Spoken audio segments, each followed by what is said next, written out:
Praise the lord. ఈ సాయంకాల సమయంలో కూడిక నిమిత్తం మొదటి సమయాల గ్రంథం 30 అధ్యాయము 19 ఆఖరి భాగం చదువుకుంటా. దావీదు సమస్తమును రక్షించెను. దేవుని సాయమే ప్రార్థన చేసుకుందాం. ప్రేమలు మా తండ్రి, కృపలైన మా జీవితంలో మీరు చేసిన మీ ఉపకారం బట్టి వందనాలు. మీరు ఇచ్చిన రక్షణ మనసు బట్టి వందనాలు. ఇది ఆస్తుని సిలువ చాటున మరుగుపరచండి. మాకు కావాల్సినటువంటి వర్తమానం దయచేయండి. కృప చూపించమని వేడుకుంటూ తండ్రి మేలుకరికి దృష్టించమని వేడుకుంటూ యేసయ్య పరిశుద్ధమైన శక్తి నామంలో స్తుతించి ప్రార్థించడం వేడుకుంటున్నాం మా తండ్రి. ఆమేన్. ఇక సాయంకాల సమయంలో ప్రార్థన విషయమై మొదటి సమయాల గ్రంథం 30 అధ్యాయం 19 అందరం కలిసి చదువుకుంటాం. దావీదు సమస్తమును రక్షించెను. కాబట్టి దావీదు తన జీవితంలో సమస్తాన్ని రక్షించుకున్నవాడుగా ఉన్నాడు.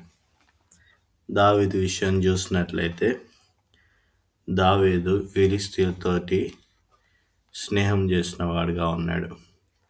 ఎందుకు తను ఫిలిస్తీయులతో స్నేహం చేయాల్సిన పరిస్థితి వచ్చిందంటే, ఎప్పుడైతే సౌలు చేత దావీదు తరుమబడినాడో అప్పుడు దావీదు ఆ యొక్క ఫిలిస్తీయుల దండులోకి వచ్చినాడు. ఫిలిస్తీయుల దగ్గరికి వచ్చి వారితో కూడా కలిసి నివాసం చేస్తున్నాడు. ఇక్కడ రాయబడి ఉంది, దావీదు అతని జనులు 3వ దినమందు సిక్లగునకు వచ్చిరి.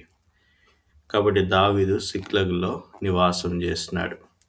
ఈ యొక్క సిక్లగు ఫిలిస్తీన్ల దగ్గరలో, ఆ యొక్క ఫిలిస్తీన్ల ప్రాంతంలో ఉన్నది.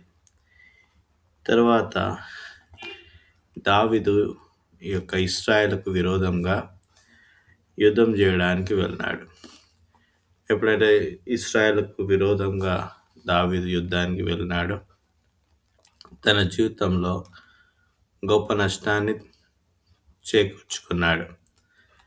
ఎప్పుడైతే ఫిలిస్తీన్లతోటి ఇశ్రాయేలు మీద యుద్ధానికి వెళ్ళినాడో అమాలేకీయులు ఏం చేస్తున్నారు, సిక్లగ్ మీదకి దండెత్తి వచ్చినారు. సిక్లగ్ మీదకి దండెత్తి దావీదు యొక్క సమస్తాన్ని వాళ్ళు దోసుకొని పోయిన వారుగా ఉన్నారు. కాబట్టి ఇక్కడ చూడండి, మొదటి వచనం, అమాలేకీయులు దండెత్తి దక్షిణ దేశం మీదను సిక్ల మీదను పడి కొట్టి దాన్ని తగలబెట్టి గనులేమి అల్పులనేమి అందులో ఉన్న ఆడువారందరినీ చెరబట్టుకొని చంపక వారిని తీసుకొని వెళ్ళిపోయిండిరి. కాబట్టి సమస్తాన్ని వాళ్ళు తీసుకొని పోయిన వారుగా ఉన్నారు. కాబట్టి ఎప్పుడైతే దావీదేమో యుద్ధంలో ఉన్నాడు, ఇక్కడేమో గొప్ప నష్టం జరిగింది, తనకున్నంత కూడా కోల్పోయినాడు. అక్కడేమో ప్రభు దావీదుకు సాయం చేస్తున్నాడు. ఫిలిస్తీన్ల సర్దార్లు దావీదుని ఏమాత్రం కూడా అక్కడ యుద్ధానికి అనుమతించలేదు. అప్పుడు దావీదు తిరిగి తన ప్రదేశానికి వచ్చినాడు, సిక్లకు వచ్చినాడు. చూసినట్లయితే తనకున్నదంతయు దోచుకొని పోబడింది. తనకున్నటువంటి ప్రజలు ఆడువారందరూ కూడా తీసుకొని పోయినారు. దావీదుతో ఉన్న వారికి కూడా నష్టము చేకూర్చబడింది. 3వ వచనం రాయబడింది, ఆ యొక్క ప్రదేశము కాల్చబడి ఉన్నది అని రాయబడింది. కాబట్టి పూర్తిగా కాల్చబడినటువంటి పరిస్థితికి వెళ్ళిపోయింది. దావీదు విషయం చూస్తే దావీదేమో 5వ వచనంలో రాయబడింది, దావీదు ముక్కిలి దుఃఖక్రాంతుడై ఏడ్చినాడు. కాబట్టి 4వ వచనంలో, ఇక ఏడ్చుటకు శక్తి లేకపోనంత బిగ్గరగా దావీదు ఏడ్చినాడు. అంత ఘోరమైనటువంటి పరిస్థితి దావీదు జీవితంలో సంభవించింది. ఎప్పుడైతే ఈ యొక్క పరిస్థితి దావీదు జీవితంలో సంభవించిందో దావీదు యెహోవాను బట్టి ధైర్యం తెచ్చుకున్నాడు. కాబట్టి దావీదు యెహోవా దగ్గర విచారణ చేసినాడు.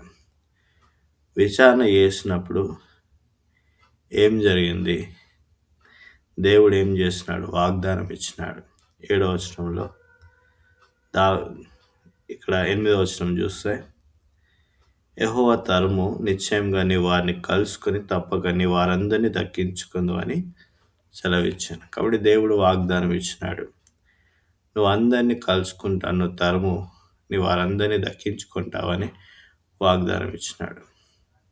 కాబట్టి మన పరిస్థితులు ఏమైనా కానీ దేవుని దగ్గర మనం యథార్థంగా ఉండి ఆయనకు ప్రార్థన చేసినప్పుడు, ఆయన దగ్గరికి వచ్చినప్పుడు ఆయన సహాయం చేసేటువంటి దేవుడుగా ఉన్నాడు.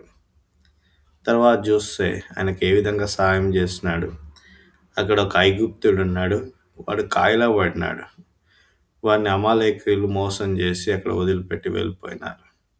ఇంకా వాడి ప్రాణం పోతుంది, వీడు మనకేం అవసరం లేదు అని వాడిని వదిలిపెట్టినారు. అలాంటి వ్యక్తి దావీదుకు అవసరమైనాడు.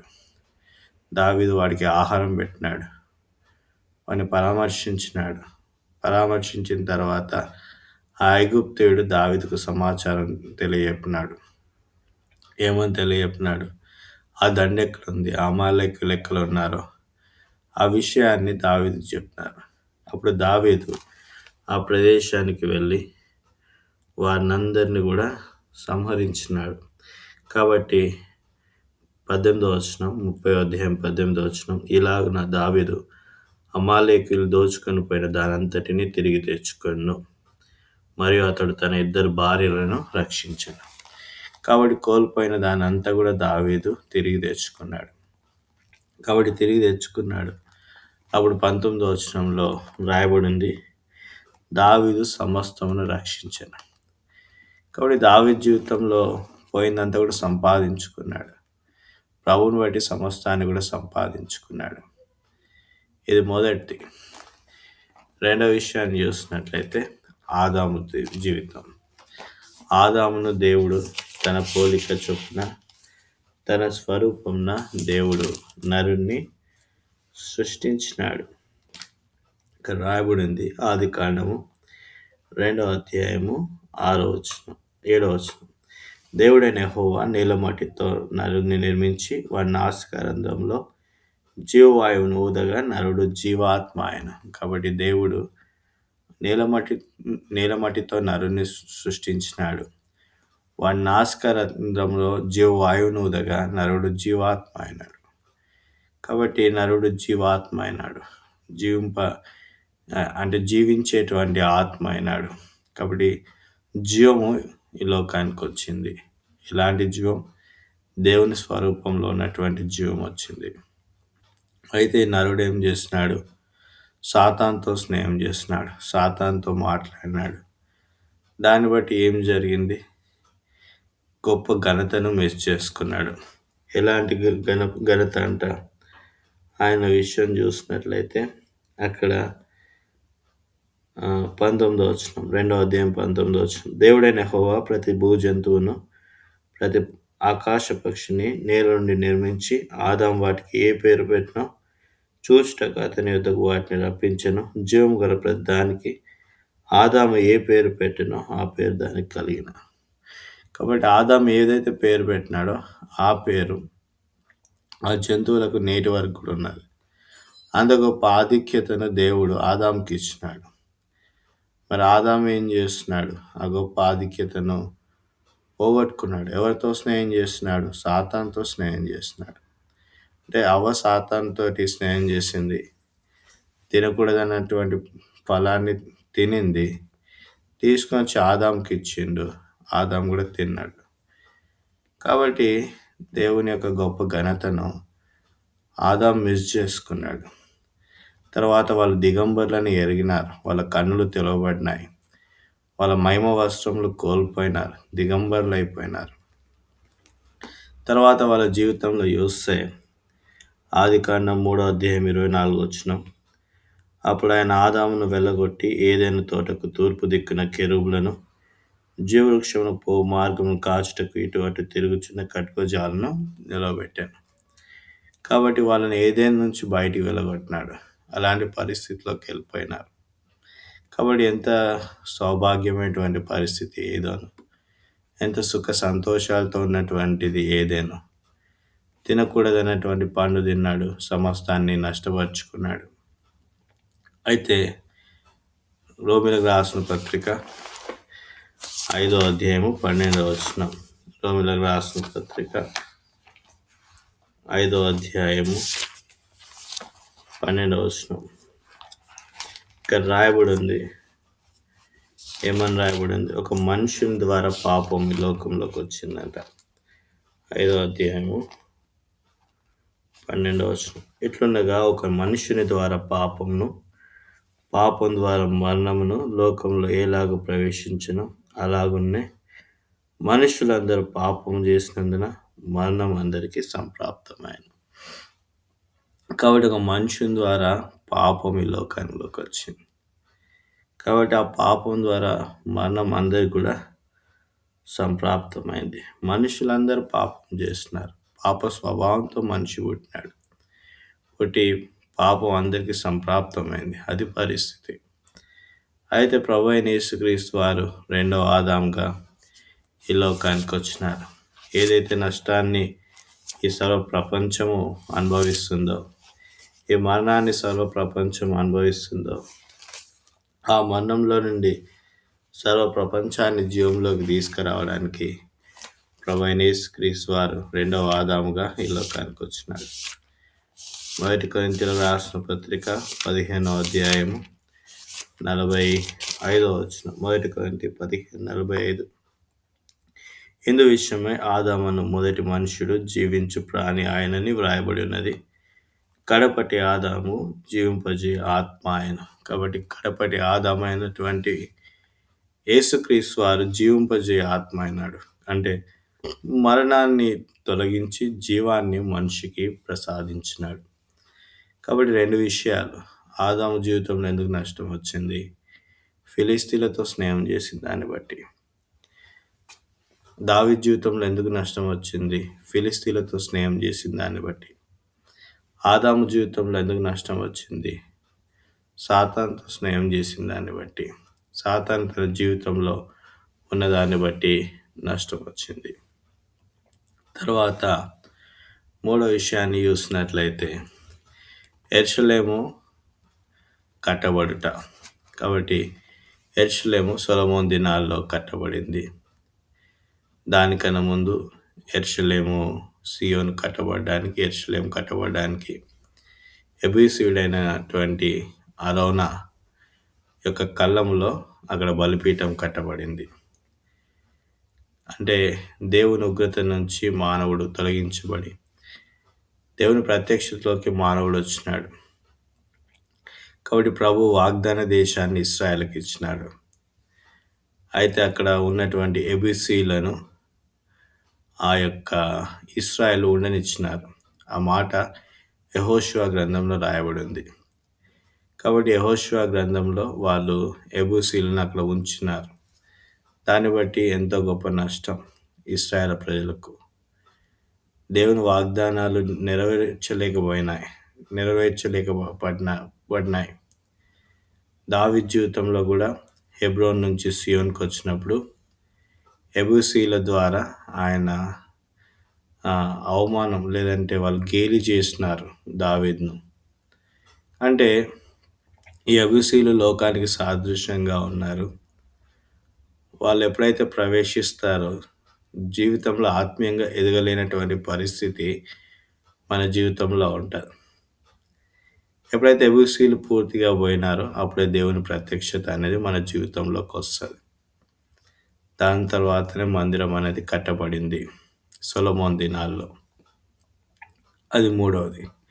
కాబట్టి 3వది ఎందుకు దేవుని మందిరము సియోన్లో కట్టబడడానికి జాప్యం చేయబడిందంటే అక్కడ ఎబూసీయులు ఉంటూ వచ్చినారు. దాన్ని బట్టే జాప్యం చేయబడింది. కాబట్టి నష్టము అనేది ఎందుకు వస్తున్నది విశ్వాసుల జీవితంలో అనేది గమనిస్తే దావీదు జీవితంలో ఫిలిస్తీన్లతో స్నేహం చేసినాడు, నష్టం వచ్చింది. ఆదాము జీవితంలో సాతానుతో సావాసం చేసినాడు, నష్టం వచ్చింది. దేవుని మందిరం సియోన్లో కట్టడానికి జాప్యం చేయబడింది. ఎందుకంటే ఎబూసీయులు ఆ ప్రాంతంలో ఉన్నారు. దాన్ని బట్టి కొంతవరకు జాప్యం చేయబడింది. దేవుని ప్రత్యక్షత ఇశ్రాయేల్లో రావడానికి సమయం పట్టింది. 4వ విషయాన్ని చూసినట్లయితే యోవేలు గ్రంథం 1వ అధ్యాయము 4వ వచనం. యోవేలు గ్రంథం 1వ అధ్యాయము యోవేలు గ్రంథం 1 4 యోవేలు గ్రంథం 1 చూసినట్లయితే ఇక్కడ గొంగలి పురుగులు విడిచిన దాన్ని మిడతలు తినివేసి ఉన్నవి, మిడతలు విడిచిన దాన్ని పసరు పురుగులు తినివేసి ఉన్నవి, పసరు పురుగులు విడిచిన దాన్ని చీడ పురుగులు తినివేసి ఉన్నవి అని రాయబడి ఉంది. ఏంటిది ఈ యొక్క గొంగలి పురుగులు, మిడతలు, తర్వాత ఈ పసరు పురుగులు, ఈ చీడ పురుగులు ఏంటిదంటే యెషయా గ్రంథం 11 బుక్ ఆఫ్ ఐజయా చాప్టర్ 13:11. లోకుల చెడుతనం బట్టి, దుష్టుల దోషం బట్టి నేను వారిని శిక్షింపబోచున్నాను. అహంకార అతిశయం బట్టి అతిశయం మాన్పించదను, బలత్కారుల గర్వంను అణచివేసేదను. కాబట్టి 4 విషయాలు. మొదటి విషయము అక్కడ గొంగలి పురుగులు దేనికి సాదృశ్యంగా ఉన్నదంటే లోకుల చెడుతనానికి. రెండవది మిడతలు దుష్టుల దోషానికి. మూడవది పసరు పురుగులు అహంకార అతిశయానికి. నాలుగవది చీడ పురుగులు బలత్కారంకు. కాబట్టి మన జీవితంలో కూడా ఈ యొక్క మిడతలు, గొంగలి పురుగులు, పసరు పురుగులు, చీడ పురుగులు ప్రవేశించినాయి.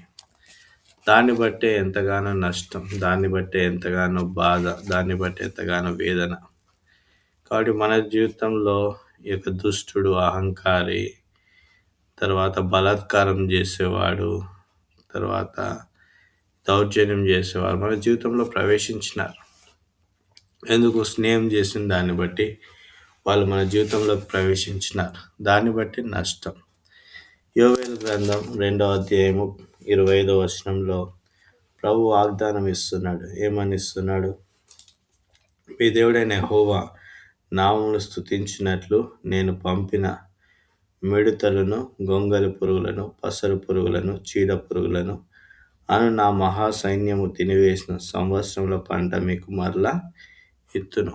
కాబట్టి ఈ గొంగలి పురుగులు, మిడతలు, పసరు పురుగులు, చీడ పురుగులు ఇవి నాశనం చేసినటువంటి పంట, మన జీవితంలో తీసుకొచ్చినటువంటి నష్టము తిరిగి ప్రభు సమకూరుస్తానని చెప్తున్నాడు. ఎప్పుడైతే సమకూరుస్తాడో అప్పుడు మన జీవితంలో సంతోషం అనేది చూస్తాం. కాబట్టి నాలుగో విషయం చూసినట్లయితే ఈ యొక్క మిడతలు, గొంగలి పురుగులు, పసరు పురుగులు, చీడ పురుగులు వీటి ద్వారా వచ్చినటువంటి నష్టం నుంచి ప్రభు అయిన యేసుక్రీస్తు వారు తిరిగి సంతోషంలోకి తీసుకొని వస్తాననేటువంటి వాగ్దానం చేస్తున్నాడు. ఐదో విషయం చూస్తే 2 రాజుల గ్రంథం 4:38. 2 రాజుల గ్రంథం 4:38 నుండి 41 వరకు. ఎలీషా గిల్గాలునకు తిరిగి రాగా ఆ దేశం అంత క్షామం కలిగి ఉండెను. ప్రవక్తల శిష్యులు అతని సమక్షం నందు కూర్చుని ఉండగా అతడు తన పనివారిని పిలిచి పెద్ద కుండ పొయ్యి మీద పెట్టి ప్రవక్తల శిష్యులకు కూర వంట చేయమని సెలవిచ్చాను. అయితే ఒకడు కూరాకులు ఏరుకొంటకు పొలంలోనికి పోయి వెర్రి ద్రాక్ష చెట్టును చూచి దాని గుణమెరగక దాని తీగలు తెంపి ఒడి నిండా కోసుకొని వచ్చి వాటిని తిరిగి కూర కుండలో వేశాను. తింటకు వారు వడ్డింపగా ప్రవక్తల శిష్యులు చూచి దైవజెండా కుండలో విషం ఉన్నదని కేకలు వేసి దాన్ని తినక మాన్రి. అతడు పిండి కొంత తెమ్మను. వారు తీగ కుండలో దాన్ని వేసి జనులు భోజనము చేయుటకు వడ్డించుదామని చెప్పాను. వడ్డింపగా కుండలో మరి ఏ జబ్బు కనిపించకపోయాను. కాబట్టి ఇక్కడ ఎలీషా ప్రవక్త గారు గిల్గాల్కి వచ్చినప్పుడు అక్కడ క్షామం ఉంది. క్షామం ఉన్నప్పుడు ఆయన చెప్పినాడు ప్రవక్త శిష్యులతోటి, వాళ్ళ యొక్క ఏం చేసిన అతడు తన పనివారిని పిలిచి పెద్ద కుండ పొయ్యి మీద పెట్టి ప్రవక్తల శిష్యులకు కూర వంట చేయమని సెలవిచ్చాను. తర్వాత ఒకడు ఏం చేస్తున్నాడు? కూరాకులను ఏరుటకు పొలంలోకి వెళ్ళినాడు. పొలంలోకి వెళ్ళినాడంటే లోకంలోకి వెళ్ళినాడు. లోకంలోకి మనం కూడా వెళ్ళాం. మరి వీటిని తీసుకొని వచ్చినాడంట వెర్రి ద్రాక్ష చెట్టును చూచి దాని గురమెరగక దాని తీగలు తెంపి ఒడి నిండా కోసుకొని వచ్చినాడు. అన్ని వెర్రి ద్రాక్ష ఆకులన్నీ తీసుకొని వచ్చినాడు. వాటి తీగలన్నీ తీసుకొని వచ్చినాడు. కుండలో వేసినారు, వండారు. కాబట్టి దాని ద్వారా ఏముంది రాయబడింది అక్కడ? ఆ కుండలో విషం ఉందంట. ప్రవక్తల శిష్యులు చెప్తున్నారు, కుండలో విషం ఉంది, కుండలో విషం ఉంది, కుండలో విషం ఉంది. ఎట్లా వచ్చింది విషం? ఎట్లా వచ్చింది విషం? అంటే ఏంటి? మరణానికి సాదృశ్యం. ఎట్లా వచ్చింది మరణం? లోకంలోకి వెళ్ళి ఏం చేసినంటే వెర్రి ద్రాక్ష చెట్లను, దాని తీగలను తీసుకొని వచ్చినారు. దేన్ని ఎరగలేదంట? దాన్ని గుణం ఎరగలేదు. కాబట్టి మన జీవితంలో కూడా లోకంలో ఉన్నటువంటి వెర్రి ద్రాక్ష చెట్లను మన జీవితంలో అనుమతిస్తాం. వాడి గుణాన్ని మనం ఏం చేయము? ఎరగము. ఎరగని దాన్ని బట్టి మన జీవితంలో మరణం అనేది సంభవిస్తుంది. కాబట్టి మరణం ఎట్లా వచ్చింది? ఈ లోకంలో గుణం ఎరగని దాన్ని బట్టి, ఇక వెర్రి ద్రాక్షలు మన జీవితంలోకి వచ్చిన దాన్ని బట్టి మరణం అనేది సంభవించింది. అంతేకాదు, మన జీవితంలో అనేక మార్లు మనం ఏం చేస్తామంటే లోకానుసారంగా లోకంలో ఉన్న వాటిని అన్నిటిని కూడా ఇష్టానుసారంగా చదువుతూ ఉంటాం. కొంతమంది మంచి మంచి ప్రొఫెసర్స్ ఉంటారు, మంచి మంచి విద్యావంతులు ఉంటారు. ఈ లోకంలో ఉన్నటువంటి పాపానికి దాని గుణం ఎరగక వాటికి అలవాటు పడిపోతారు. అంటే బ్యాడ్ విషయాలకు అలవాటు పడిపోతారు. అలవాటు పడిపోయి మరణానికి వాళ్ళ జీవితాన్ని దగ్గరగా చేసుకుంటారు.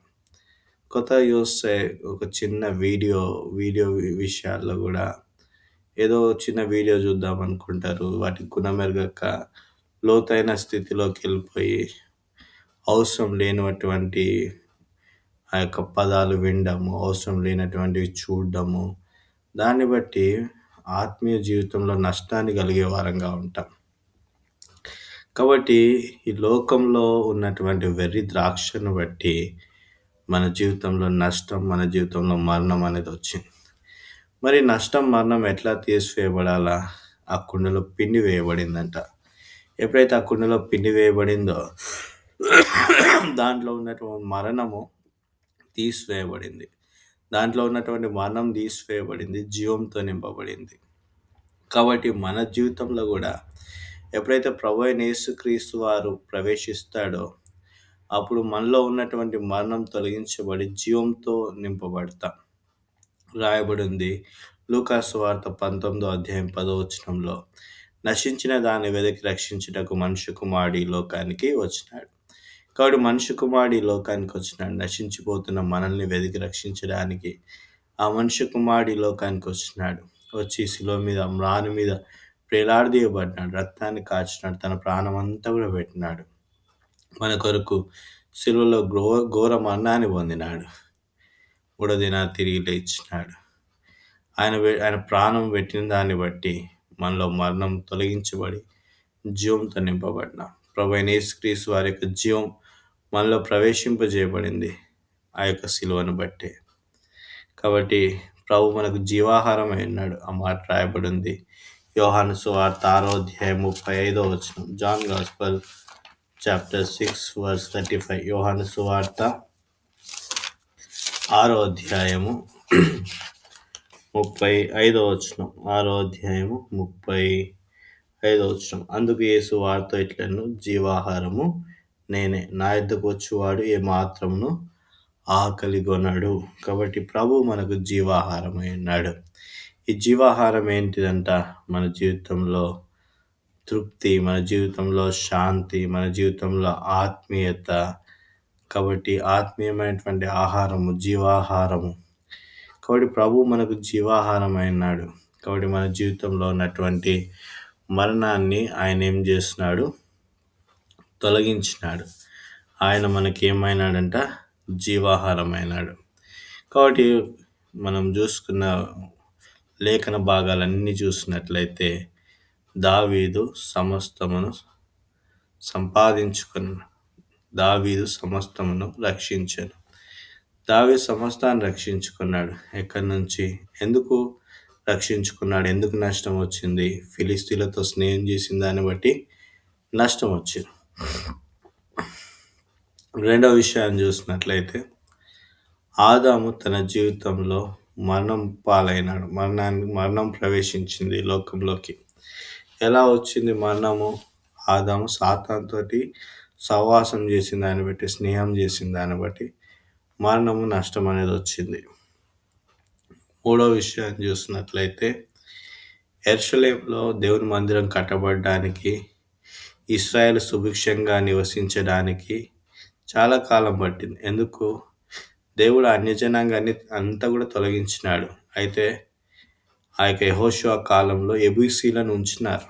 ఆ యొక్క యెబూసీలను బట్టి చాలా నష్టం పాలైనారు. దావీదు కూడా ఆ యెబూసీలను బట్టి ఆయన రాజుగా అయినప్పుడు యెబూసీలు దావీదుని అవహేళన చేసినారు.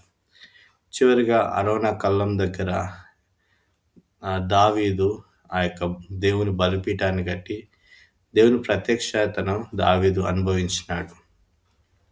అంతేకాదు, సొలొమోన్ దినాల్లో దేవుని మందిరం కట్టబడింది. దేవుని ప్రత్యక్షత మనుషుల మధ్యలోకి వచ్చింది. దేవుని మహిమను ప్రజలు చూస్తున్నారు. కాబట్టి ఎప్పుడు దేవుని మహిమను చూస్తున్నారు? యెబూసీలు పోయినప్పుడు, ఆ యొక్క ప్రదేశం నుంచి వెళ్ళగొట్టబడినప్పుడు. నాలుగో విషయం చూసినట్లయితే మన జీవితంలో ఈ యొక్క 4 పురుగుల ద్వారా ఏంటి? మిడతలు, గొంగళి పురుగులు, పసర పురుగులు, చీడ పురుగులు, ఇవి లోకంలో ఉన్నటువంటివి. అండ్ లోకంలో ఉన్నటువంటి చెడుతనము, అహంకారము, బలాత్కారము, అసూయలు, ఇవన్నీ చేయబట్టి మానవుడు నష్టపోయినాడు. ఇన్ని సంవత్సరాలు అంతా నష్టమే. ఈ నష్టం అంతా కూడా సమకూరుస్తానని ప్రభువైన యేసుక్రీస్తు వారు యోవేలు గ్రంథం 1వ అధ్యాయం 4వ వచనంలో, 2వ అధ్యాయం 25వ వచనంలో ప్రభు ఏం చేస్తున్నాడు? వాగ్దానం ఇస్తున్నాడు. ఐదో విషయాన్ని చూస్తే ఎలీషా ప్రవక్త దినాల్లో ఆ యొక్క కుండలోకి విషం వచ్చింది, మరణం వచ్చింది. ఎలా వచ్చింది? లోకంలోకి వెళ్ళి ఏ ఆకు దొరికితే ఆకు తీసుకొచ్చి వేస్తున్నారు. వెర్రి ద్రాక్ష తీగలను తీసుకొచ్చి వేస్తున్నారు. కాబట్టి లోకంలోకి వెళ్తున్నాం, వేటిని తీసుకొని వస్తున్నాం అనేది ఇంపార్టెంట్. లోకంలో ట్రావెల్ చేస్తున్నాం, వేటిని తీసుకొని వస్తున్నాం. లోకంలో జీవిస్తున్నాం, వేటిని అంతరంగంలోకి తీసుకొని వెళ్తున్నాం.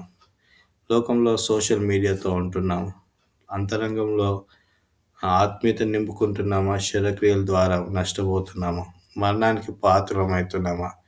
ఇది చాలా ఇంపార్టెంట్. కాబట్టి ఈ 5 విషయాల నుంచి వచ్చినటువంటి నష్టం, మరి దావీదు నష్టం ఫిలిస్తీన్ల ద్వారా, రెండవది ఆదాము నష్టం సాతాను ద్వారా, మూడవది యెరూషలేము కట్టబోటకు జాప్యం చేయబడ్డం యెబూసీలను బట్టి, నాలుగవది సంఘాల్లో నష్టం. ఎందుకు? ఈ 4 రకాల పురుగులు, మిడతలు, గొంగళి పురుగులు, పసర పురుగులు, చీడ పురుగులు. ఐదవది వ్యక్తిగత జీవితంలో నష్టం. దేన్ని బట్టి? వెర్రి ద్రాక్ష తీగలను బట్టి నష్టం. కాబట్టి ఎప్పుడైతే వెర్రి ద్రాక్ష తీగలు ఉంటాయో వాటిని తెచ్చుకుంటామో నష్టం. ఈ 5 నష్టాల నుంచి మనం విడిపించడానికి ప్రభువైన యేసుక్రీస్తు వారు శిలువ మీద తన ప్రాణాన్ని పెట్టినాడు, బలి అయినాడు, రక్తాన్ని కాచినాడు, 3వ దినాన తిరిగి లేచినాడు. తిరిగి లేచి మన జీవితంలో నూతనత్వాన్ని నింపిన దేవుడుగా ఉన్నాడు. కాబట్టి చదవండి ప్రకటన గ్రంథం 21వ అధ్యాయము. ప్రకటన గ్రంథం 21వ అధ్యాయము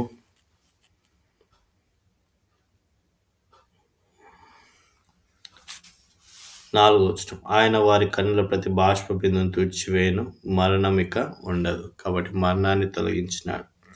5వ వచనం. అప్పుడు సింహాసనాసీనుడైన వాడు, ఇదిగో సమస్తమును నూతనమైనవిగా చేయుచున్నానని చెప్పాను. కాబట్టి సింహాసనం మీద ఉన్నటువంటి దేవుడు ఏం చెప్తున్నాడు? సమస్తము నూతనమైనవిగా చేస్తున్నాను. కాబట్టి దావీదు నష్టాన్ని పరిహరించినాను, దావీదుని రక్షించినాను, పోయిందంతా కూడా సంపాదించుకున్నాడు.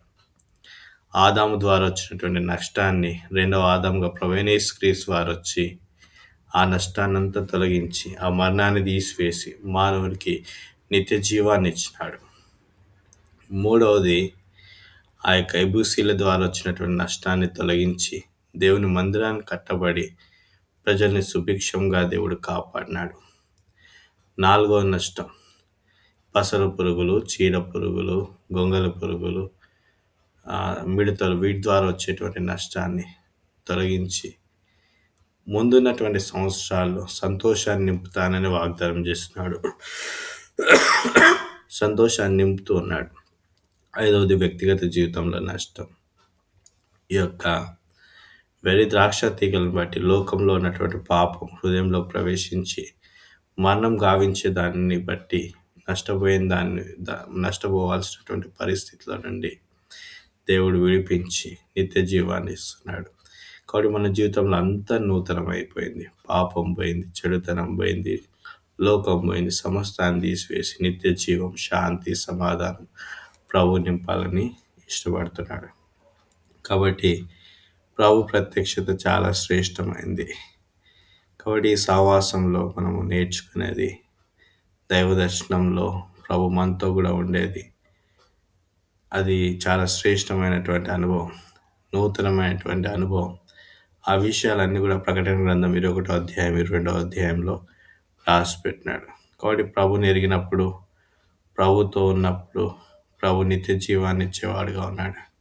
పాతదంతా తీసేసి నూతనత్వంతో నింపి నూతన జీవంలోకి ప్రవేశింపజేసి నూతనంగా మనల్ని ఎల్లప్పుడూ ఉంచేటువంటి దేవుడిగా ఉన్నాడు. ఆ నూతనత్వమే నిత్య రాజ్యము, పరలోక రాజ్యం. ప్రార్థన చేసుకుందాం.